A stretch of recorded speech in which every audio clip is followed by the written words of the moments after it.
sini saya ingin memaparkan hasil belajar saya mengenai materi pendidikan agama Kristen. Jadi saya harap teman-teman dan adik saya memberikan perhatiannya ya sebentar. Kita akan mulai dari doa yang dibawakan oleh teman saya Rahel. Mari kita bersabda. Segala puji dan syukur kami berikan kepada Tuhan Yang Maha Esa, di mana kami disimpan kumpul untuk mendengarkan pemaparan dari Allah. Kami kiranya Tuhan memberkati Tuhan kami selalu berdaya. Amin. Pertama, kita akan membahas narasi kitab suci dan wahyu Allah. Yang pertama, narasi kitab suci, di mana terdapat creation, penciptaan, yaitu penciptaan dilakukan oleh Allah dalam gambarnya dan karena kasihnya. Pada puncaknya, Allah menciptakan manusia segambar dan serupa dengan Allah. Allah memberkati ciptaannya dan memberikan mandat untuk berkembang biak. Segala yang diciptakannya baik dan sangat amat baik. Yang kedua, fell atau kejatuhan. Di sini manusia menuruti hatinya, sehingga mereka mendapat konsekuensi di kejatuhan itu, di mana mereka akan terasing dari Tuhan. Hubungannya akan rusak, bahkan setiap keturunan dari Adam dan Hawa akan berdosa. Yang ketiga yaitu redemption atau penebusan, di mana kita diselamatkan. Keselamatan ini merupakan anugerah Allah yang hanya dapat kita terima melalui iman di dalam Yesus Kristus. Yang keempat adalah consummation atau pemulihan. Kita sudah diselamatkan, sudah menerima karunia keselamatan, tetapi belum disempurnakan karena dosa masih ada selama kita masih di dunia. Yang kedua adalah wahyu Allah. Wahyu Allah terbagi atas dua, yaitu wahyu umum dan wahyu khusus, di mana wahyu umum merupakan cara Tuhan menyatakan dirinya melalui kehadirannya di dalam semesta. Allah melalui ciptaannya berbicara mengenai kuasanya, di mana dibutuhkan kuasa untuk mencipta dan menopang dunia. Kita diingatkan bahwa Allah sangatlah agung. Tidak ada ciptaan yang melebihi penciptanya. Ciptaan tidak perlu terjemahan untuk mengenal Tuhan.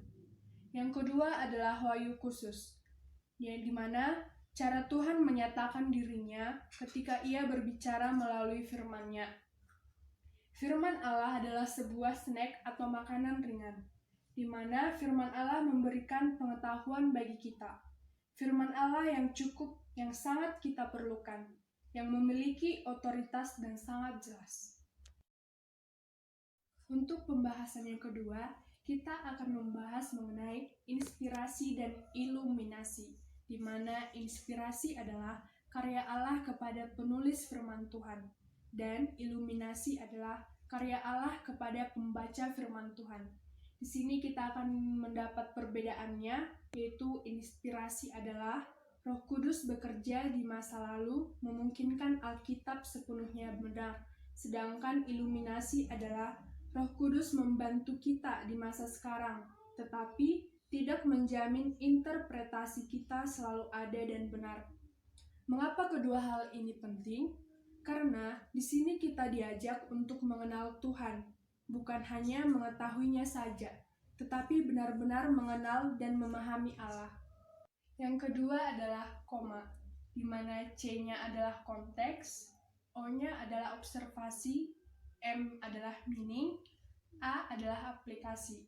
Saya akan memberikan contoh cara pengaplikasian koma. Saya mengambil konteksnya yaitu Filipi 4 ayat 13, di mana kita akan membuat observasinya, yaitu di sini kita diberitahu segala masalah, segala perkara yang datang pada kita. Kita tidak boleh lemah dan berputus asa karena Tuhan. Segala perkara yang datang pada kita, kita tidak boleh lemah dan berputus asa karena Tuhan memberikan kekuatan untuk melalui semuanya itu. Meaningnya yaitu harus kita ketahui bahwa Allah memberikan kekuatan kepada kita. Segala perkara baik atau buruk, kita dapat melaluinya bersama Tuhan. Aplikasinya yaitu selalu minta pertolongan. Pada pembahasan yang ketiga, kita akan membahas mengenai pola penciptaan, dan bagaimana hubungan antara penciptaan di hari pertama dan keempat, hari kedua dan kelima, dan hari ketiga dan keenam, yaitu di mana terdapat pola dalam penciptaan, yaitu memiliki pola keteraturan. Pada hari pertama, Tuhan menciptakan terang, dan pada hari keempat, Allah mengisinya dengan benda-benda penerang. Pada hari kedua, Allah menciptakan atau memisahkan air dan langit. Pada hari kelima, Allah mengisinya dengan burung-burung dan ikan-ikan.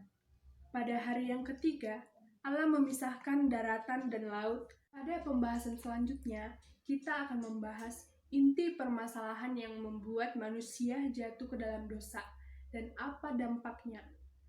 Dan pada hari keenam, Allah menciptakan binatang di daratan dan manusia sesuai dengan gambaran Allah. Saya mendapatkan bahwa Allah sangat teratur dan peduli, di mana Tuhan mencipta dengan menyusun rencana dengan begitu baik dan teratur, dan bukan sebuah kebetulan, melainkan sebuah rencana Tuhan yang begitu baik dan indah. Dan ada dua tugas panggilan yang harus dikerjakan manusia,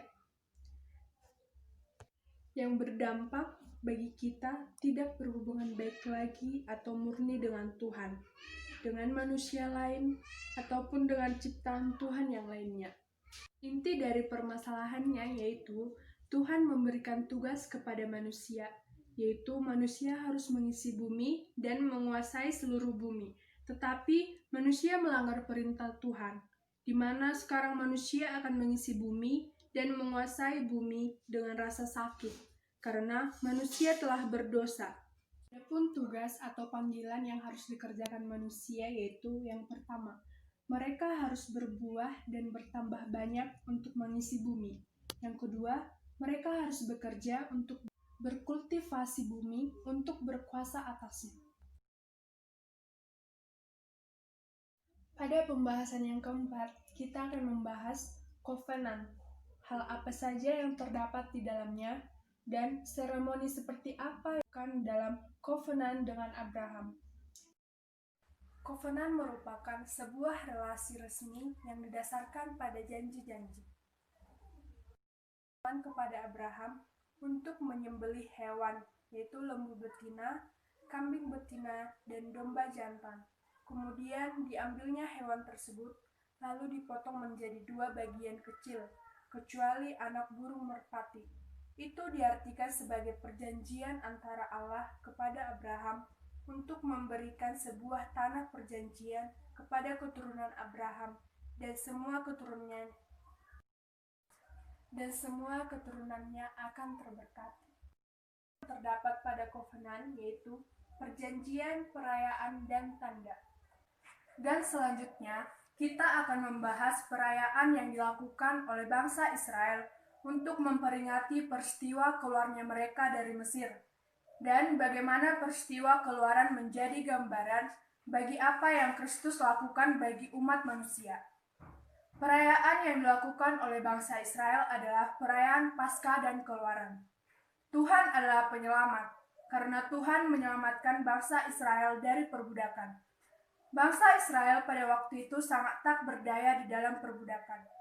Mereka tidak dapat menyelamatkan diri mereka sendiri. Namun Tuhan mampu membebaskan mereka. Dia adalah penyelamat yang agung, dan Dia adalah hakim yang menghukum Firaun dan Mesir karena menolak membebaskan umat Tuhan. Dia adalah hakim yang memberi hukuman. Yang kelima, kita akan membahas keterkaitan antara Yosua dan Abraham dalam kaitannya pada covenant, dan melambangkan apakah tabut perjanjian dan hal mirip apakah yang Tuhan kerjakan ketika membawa keluar bangsa Israel dari tanah perbudakan dan membawa mereka masuk ke tanah perjanjian. Keterkaitannya adalah Yosua merupakan keturunan dari Abraham, orang yang dipilih Tuhan untuk menepati janjinya kepada Abraham, yaitu dengan memasuki tanah perjanjian, menaklukkan tanah perjanjian, membagi tanah perjanjian, dan menempati tanah perjanjian. Tabut perjanjian memiliki lambang yaitu sebagai penuntun jalan bangsa Israel, dan kehadiran Allah ada pada di antara mereka, di mana tabut perjanjian itu merupakan suatu perjanjian Allah dengan bangsa Israel, dan kemudian menuliskan hukum-hukumnya. Perjanjian itu ditulis dan diletakkan di sebuah kotak yang dilapisi emas. Yang Allah kerjakan adalah pada waktu Allah membawa bangsa Israel dari tanah perbudakan, di mana Allah membelah lautan, dan bangsa Israel menyeberangi laut tersebut keluar dari tanah perbudakan. Cara mereka memasuki tanah keselamatan atau tanah perjanjian sangatlah serupa, di mana Allah membelah air sungai dan bangsa Israel berjalan memasuki tanah keselamatan.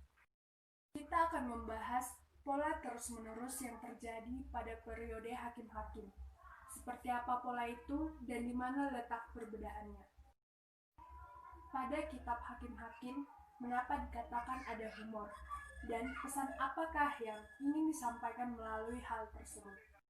Hakim, di mana orang-orang menaati Tuhan dan hukumnya. Orang-orang beralih ke dosa dan menyembah Tuhan lain.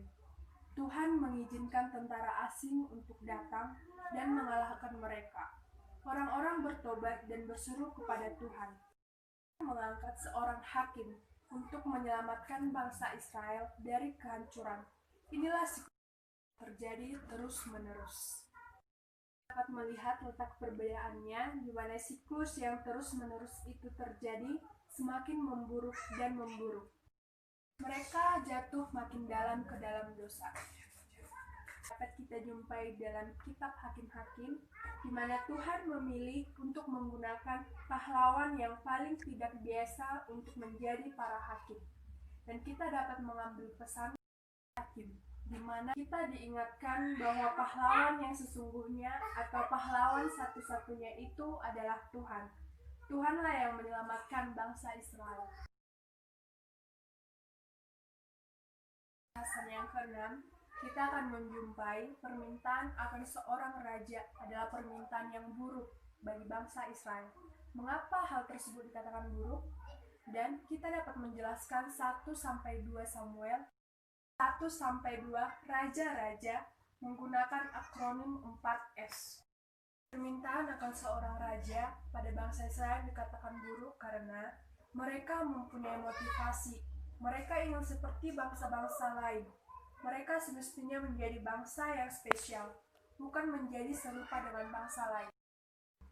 Akronim 4S pada 1-2 Samuel, di mana S yang pertama adalah Samuel. Samuel adalah hakim yang memimpin bangsa Israel. Namun bangsa Israel mengatakan mereka tidak mau dipimpin oleh hakim melainkan oleh raja. S yang kedua adalah Saul. Saul adalah seorang raja yang dipilih Tuhan untuk memimpin bangsa Israel. Bangsa Israel sangatlah bersemangat karena itu merupakan mimpi mereka. Saul adalah tokoh yang tragis. Dia tetap melakukan apa yang tidak menyenangkan hati Tuhan, sehingga Tuhan menyuruh Samuel untuk mengurapi Daud sebagai raja berikutnya. Dan S yang keempat atau S yang terakhir adalah spoil atau rampasan. Para raja tidak mendengarkan nabi. Para raja membawa rakyat kerajaan utara dan kerajaan selatan. Keempat atau S yang terakhir adalah dosa. Daud berdosa di hadapan Tuhan. Ia tidak percaya lagi kepada Tuhan. Dia mulai serakah. Dia mengambil istri orang. Dia melakukan pembunuhan dan ada banyak konsekuensi dari dosa-dosanya tersebut. Nabi itu adalah Nabi Elia dan Elisa. Mereka menyampaikan apabila seorang berbuat dosa, maka Tuhan akan menghukumnya. Tetapi apabila ia bertobat, Tuhan akan memberkatinya. Yang kedua adalah split atau terpecah. Salomo jatuh ke dalam dosa. Membuat Israel terbagi menjadi dua, yaitu kerajaan utara, ibu kotanya Samaria, dan kerajaan selatan mengambil nama Yudea, ibu kotanya Yerusalem. Kerajaan terpecah karena dosa Salomo. Ketiga adalah spokesman atau utusan. Utusan para nabi merupakan orang yang berbicara atas Tuhan. yang mempunyai tugas menyampaikan perkataan Tuhan kepada raja dan kepada orang di seluruh bangsa. Nabi itu adalah Nabi Elia dan Elisa. Mereka menyampaikan apabila seorang berbuat dosa, maka Tuhan akan menghukumnya. Tetapi apabila ia bertobat, Tuhan akan memberkatinya. Dan S yang keempat atau S yang terakhir adalah spoil atau rampasan. Para raja tidak mendengarkan Nabi. Para raja membawa rakyat kerajaan utara dan kerajaan selatan makin dalam kedosa. Mereka tidak mempercayai Tuhan lagi. Tuhan pun memberikan hukuman dengan mengusir mereka dari tanah keselamatan atau tanah perjanjian. Ya, kita akan membahas kitab Mazmur termasuk kategori literatur apa dan bagaimana penggunaannya di komunitas umat Tuhan. Dan kita akan membahas apa inti pengajaran dalam Mazmur pasal yang ke-8. Kitab Mazmur termasuk dalam kategori The Wisdom Literature atau tulisan kebijaksanaan, di mana penggunaannya Mazmur sebagai bentuk penyembahan bangsa Israel kepada Tuhan melalui bait suci. Kitab Mazmur bukan hanya digunakan untuk penyembahan, tetapi kumpulan yang tidak biasa ini juga dapat dinyanyikan dan ditulis oleh umat perjanjian Allah secara bersama. Pada pembahasan yang terakhir, kita akan membahas pembagian dari kerajaan Israel dan para nabi. Salomo mulai membawa bangsa Israel jauh dari Allah. Ia membuat mereka merusak perjanjian dengan Allah. Ada beberapa kesalahan Salomo, di mana dia telah menyembah Allah lain dan mengumpulkan banyak istri bayi. Ini terjadi karena adanya ketidaksetiaan kepada perjanjian. Sehingga Tuhan membagi dua kerajaan karena dosa Salomo, di mana kita memiliki 10 suku di bagian utara disebut Israel. Kerajaannya yaitu Yerobeam, dan 2 suku di selatan disebut Yedea. Kerajaannya yaitu Rehabeam. Sehingga Tuhan mengutus nabi di mana mereka menyampaikan perkataan Tuhan. Mereka mengingatkan bangsa Israel akan perjanjiannya kepada Tuhan. Apabila mereka melanggar, mereka akan mendapat konsekuensi. Dan para nabi juga berjanji bahwa satu hari Tuhan akan membuat sebuah perjanjian dengan yang baru dan tidak akan dilanggar oleh umatnya. Perjanjian itu akan terjadi pada Yesus. Pada pembahasan yang terakhir, kita akan membahas pembuangan dan restorasi Israel. Setelah sekian lama bangsa Israel menderita jauh dari tanah perjanjian, mereka menderita karena hubungannya dengan Sang Pencipta telah rusak. Tetapi kita mengetahui bahwa Tuhan itu Maha Pengasih dan Pemaaf. Tuhan memperbolehkan bangsa Israel untuk kembali dari pembuangan menuju ke tanah perjanjian. Kembalinya bangsa Israel dari pembuangan pertama dipimpin oleh Zerubabel yaitu keturunan Daud, dan Yesua keturunan Imam Zadok. Dan kembalinya bangsa Israel dari pembuangan kedua yaitu dipimpin oleh Esra. Dan pada pembuangan yang ketiga dipimpin oleh Nehemia, yang pada saat itu bangsa Israel diperbolehkan kembali ke Yerusalem di bawah pemerintahan Raja Persia yaitu Koresi. Keadaan umat Allah setelah mereka kembali ke tanah perjanjian. Mereka mulai membangun kembali bait Allah, tetapi sempat terhenti karena mereka lebih memprioritaskan kepentingan mereka sendiri, dan baru dibangun kembali pada tahun 520 sampai 516 sebelum Masehi. Pada pembangunan bait Allah ini, tabut perjanjian tidak ada lagi. Walaupun bangsa Israel telah kembali ke tanah perjanjian, bangsa Israel sudah terlepas dari pembuangan. Tetapi masih saja bangsa Israel melakukan dosa, di mana melakukan kawin campur yang bertentangan dengan firman Tuhan. Dan mereka juga tidak taat kepada Tuhan, sehingga mereka mengalami banyak kesulitan dan tantangan. Demikian yang dapat saya sampaikan, semoga dapat bermanfaat bagi adik. Terima kasih atas perhatian dan waktunya ya. Kita tutup dengan doa ya.